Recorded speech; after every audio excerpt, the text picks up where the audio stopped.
Сібір жері кімдікі?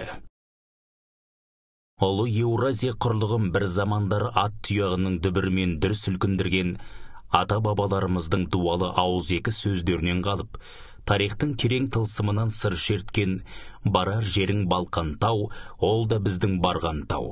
Тескен тау асып кетсе де, итчеккен тәрізді белгілі бір географиялық ортаның түпкі төркініне мән беретін баламалары нені білдіреді? Алдыңғы екі сөздің мағынасы Еуропа құрлығындағы географиялық атауларға тән болса, соңғысы итчеккен атауы иісі қазақ баласына бүгінгі күнге дейін маңызын жоғалтпаған ұғым.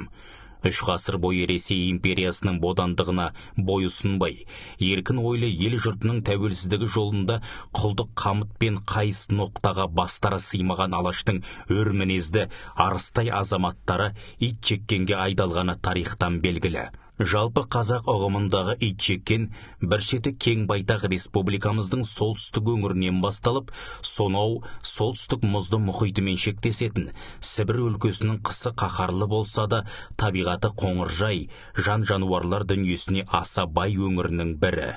Бұл өлкенің құрамына Ресей Федерациясының Челябинск, қазақша көне атауы Селебе, Тюмень, Төмен, Курган, Қорған, Омск, қазақтың омбы қар деген ұғымынан шыққан Томск, Новосибирск облыстары, ежелге атауы Құлынды және сонау солтүстік мұзды мұхитымен қатар Тынық мұхитқа жалғасып, қиыр шығысқа дейін жайылып жатқан Красноярск өлкесі мен Кемерово, Иркутск облыстары енеді.